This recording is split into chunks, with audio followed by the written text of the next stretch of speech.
This is a Year 9 Lower Middle Ability English lesson at Hayward Engineering College in Stoke-on-Trent. It is taught by Sarah Hancock. The end of key stage targets for the group range from national curriculum sublevels 5B to 6B. Their current working levels are between 4A and 5A. The students have been doing work about persuasive writing. The lesson aims to secure their abilities to identify how language used by Old Major in Animal Farm is effective in making a strong, persuasive case. The observer is Sid Freeman.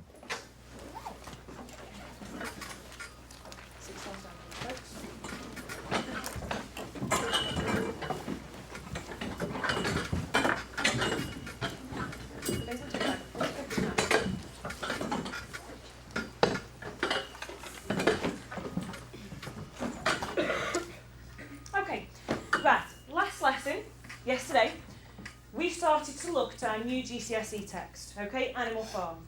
And we started to look at Old Major's speech, okay? And we're going to do some close reading of Old Major's speech, and that means we're going to look really closely, and we're going to explain the effect of language. So we're going to look really, really carefully at the words that Old Major uses in his speech, okay? Right, so, what happened? Tell me what happened when Old Major was giving his speech. Somebody set the scene for me. Somebody set the scene for what happened in Old Major's speech. Yes, Jake? He asked all the animals to grip in the barn, and then he gave a speech to them about how to get rid of man, and then let them have freedom. Excellent, well done. Yes, he did. Okay, so what was his speech about then? How did he feel about certain things that were going on at the farm? How does he feel about certain things that were going on? Yes, Josh? He didn't find it appropriate how the animals did all the work, and then they just got killed or traded for nothing, for no reason, that they haven't done anything wrong. Brilliant. Josh, can you take that a bit further, please, and tell me how he felt the animals were treated while they were alive on the farm? Not that good as well, slavery really, how Brilliant. they were doing all the jobs. Brilliant, well done. Okay, what did he want the animals to do? What did he want the animals to do? Let's have someone else. What did he want the animals to do? Zach? Team together and fight against humans. He wanted the animals to team together and fight against the humans. Can you remember what word he used to describe that fight? Man versus beast. It wasn't man versus beast, it was a specific word that he used to talk about having a fight. Conquer. No, it wasn't conquer. It was with an R. He wanted them to... Josh? Rebel. He wanted them to rebel. He wanted a rebellion to happen. Okay, so we've got Old Major, he's giving his speech, and he wants an uprising. He wants the animals to rebel. Okay, you've got some booklets in front of you today, and we've got some success criteria on there. Well, first of all, I've put in the middle of your page what we call a Wordle. Put your hand if you've ever seen a Wordle before. A couple of us, okay. So that's on the front of your booklet. Yep, there's your booklet, there it is. This shows the words used in Old Major's speech. What I want you to do now, on your own, for a minute or so, I want you to circle the words that you think are the most persuasive. You can only circle 5. Now, we looked at persuasive non-fiction texts last half term, didn't we? So think about the words that you think might be persuasive, and I want you to choose 5 words that you think are the most persuasive words. Okay? I'd like you to do that on your own, and I'd like you to do that now, please.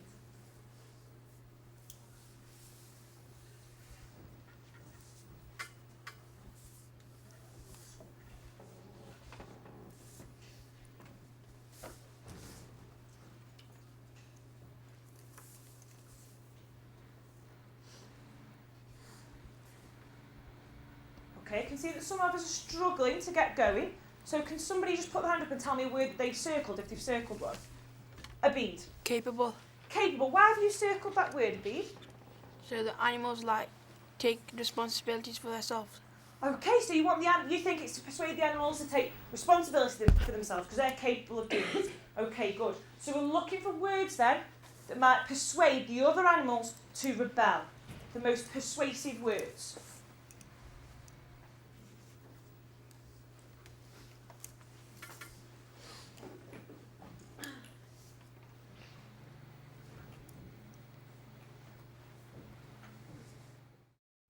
you to think, in your 5 words, which is the most persuasive word you've circled. I want you to put a little star by it, please.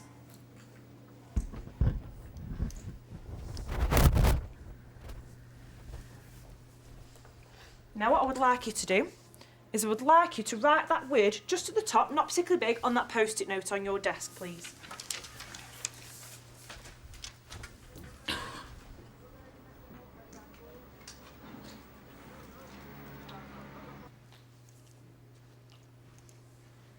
Okay, I'm going to do about 30 seconds on this.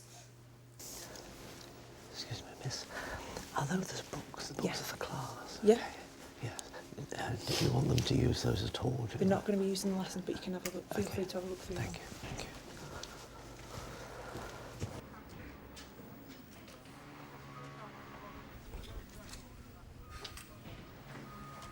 And now, underneath that word, one very short reason why that word is persuasive.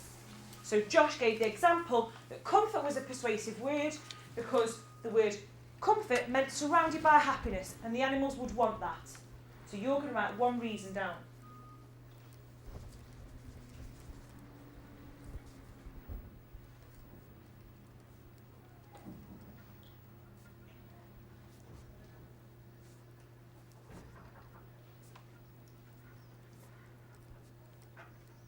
When you've done that, what I'd like you to do is very sensibly, and as quickly and as quietly as you possibly can, just come and stick that post-it note on this board here.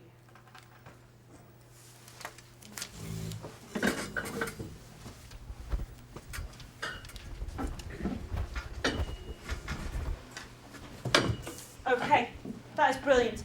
What I'm seeing here is I can see the word slaughtered twice. 2 people have said that they think slaughtered is a very persuasive word. Put your hand if you agree with that. Put your hand if you agree that slaughtered is a persuasive word.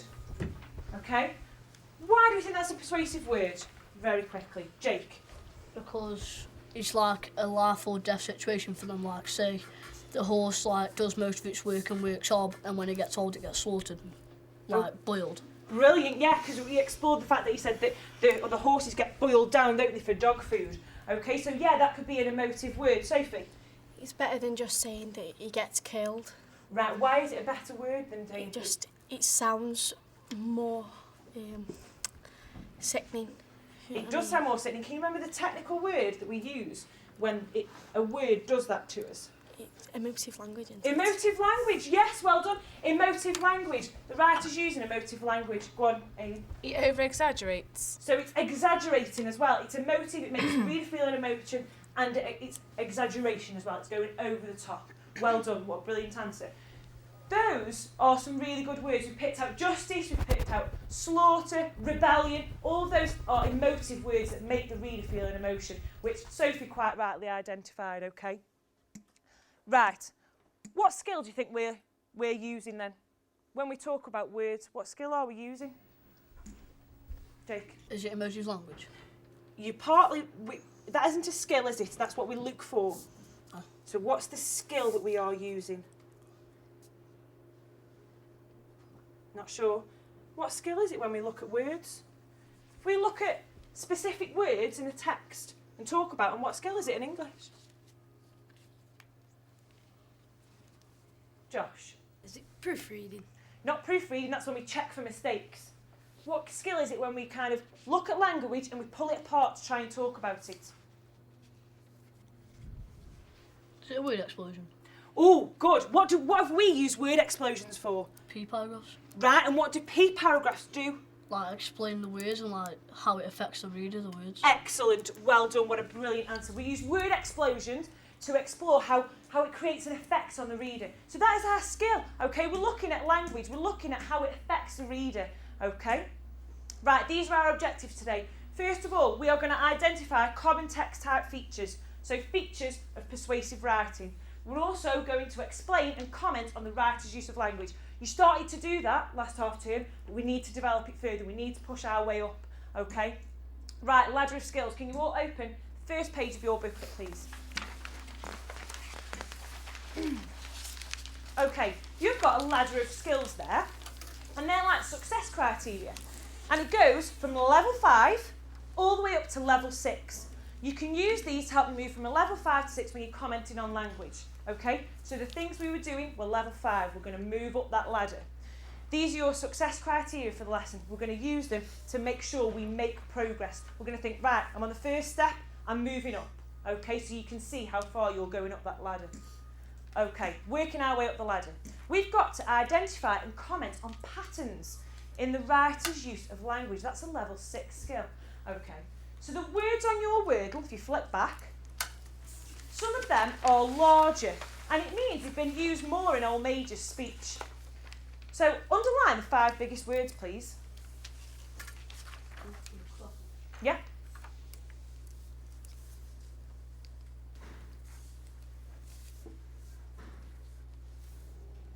Sophie, what have you underlined? Comrades. Comrades, okay. Jake, what have you underlined? Life, good, okay. You've got a table in your booklet. If you open the booklet, you've got one on the right hand side at the top, okay. And I want you to work in pairs to fill that in. So it says, words that have been used most frequently, so the most in Old Major speech. Those will be the big words. So comrades, life. What I want you to do is help answer these questions to say what that shows the reader. If you've used the word comrades over and over again, what does it mean? What effect does it have on the reader? If you use the words life more than once, what effect does it have on the reader? You got something to ask Georgia or something to say? Yeah? It makes the reader remember it. Excellent. So if you repeat a word, it sticks in the reader's head, doesn't it? Right, I want you to work together, looking at your Wordle on the 5 biggest words, and I want you to use those questions in that table, working together, talking to each other. Why has Old Major, the writer, used those words over and over again? Okay? Any questions? Right, work together then. I want to hear you talking to one another about this speech and about the words. No, you don't have to do that one, no. Do another one. What about this one? It is, yes. Oh, an army, that's a good answer, yeah. So it creates using the word comrades creates the image of an army. I like it. Well done. I'm going to give you 2 more minutes on this, folks.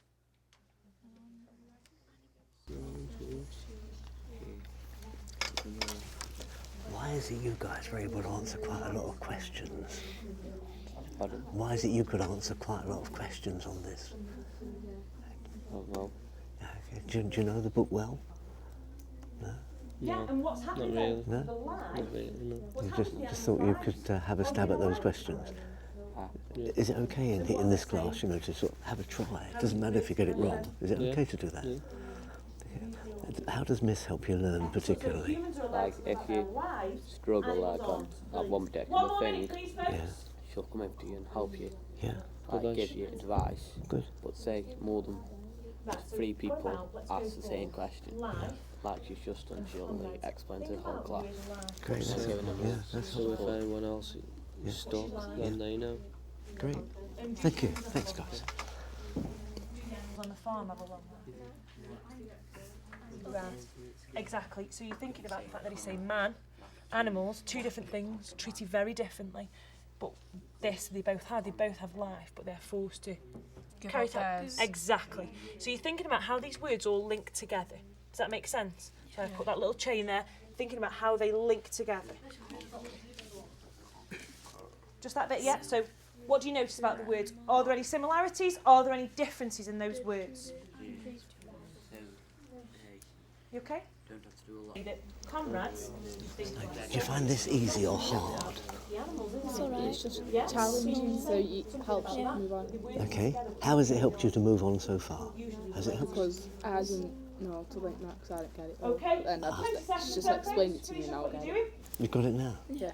Good, good. We're going to have a bit of a recap from last half term because I know talking about Animal Farm, which is a fiction text, it's a story, is very different from what we thought about last half term, which was non-fiction. But we've got some persuasive writing in this text. What language features are used when writing to persuade? Oh, have we all forgotten? What language features are used when writing to persuade? Amy? Anecdotes. Anecdotes, yeah. What's an anecdote, Amy? A short story to what's gone on. A short story that's gone on, and why do you tell that story? Give them information. To give them information. Why else might you tell them an anecdote? Anyone tell me? Sophie? To link it to what you're trying to persuade them to do. Excellent. It's a story that links to what you're trying to persuade someone to do. So we've got A, Forest, we've got anecdote. What else could A stand for? A, anyone? Abid? Anadiplosis. Anadiplosis, well done, Abid. Can you remember what anadiplosis is, Abid? Is when you end the sentence with a word and then you start the sentence with that one. Brilliant, well done. That's a really tricky language feature and you've absolutely nailed it. Brilliant. Okay. Can we make sure we're sitting up, we're following what we are all reading together? Okay. Now, comrades, what is this nature of this life of ours? Let us face it. Our lives are miserable, laborious and short.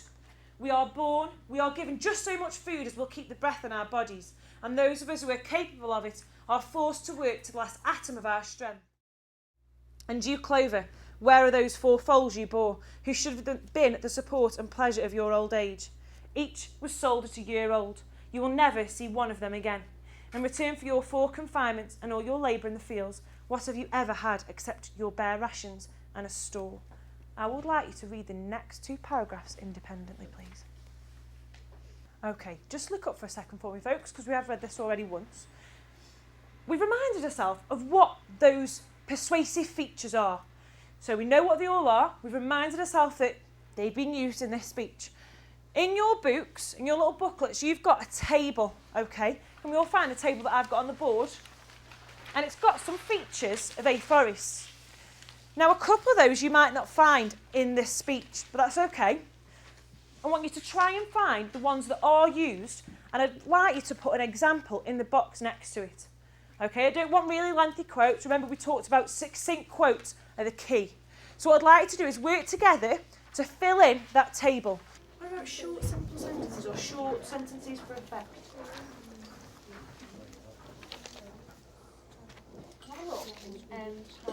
You're getting on pretty quickly with this, Jake, aren't you? Why is it you're able to do this and do it so quickly? Because once you get used to it, you kind of like get to know what they all mean, so you know what you're looking for if you're looking at a text for them all. Ah, right. You answered lots of questions too. How did you manage to answer so many questions? Because Miss Hancock just keeps going on and on and on about it and just gets it into his head eventually. Oh, I see. You just get normal and everything. Right. Good. Do you enjoy this? Yeah. Why do you enjoy it? It's just fun to read. What do you mean, like the text or like all this? Well, English is Yeah, itself. it's good because we do some good topics and I know we have to do a lot of writing, but Yeah, it's all yeah. fun. Like it's Good. not just boring. Like we do group work and everything like that. Oh, good. You do that quite often, do you? Yeah. Oh, good. Good. Hey, thanks for your help. How are you getting on with this? Fine. Yeah. How many have you got so far? Oh, right. Do you enjoy doing this sort of work? Yeah. Why is that? You have to do it independently, try and help yourself. Right. You like working independently, on your own, do you? Yeah. Would you prefer that to doing group work and things? I like doing it independently, but I like being a group with mates. Yeah. But only with your mates? Yeah. Yeah. Do you know what level you're working at the moment? I think I'm on a 5. Yeah. Yeah, I think I've got the high level 5 now. High level 5? How could you get to level 6? Keep doing your best. Doing your best? Oh. You try to do that, do you? Yeah. Good, well done you. It is absolutely brilliant. Well done. This looks pretty Brilliant, tough, well done. is it? Right. Is this all right? Is it easy? Yeah. No, was it? You okay, Shannon?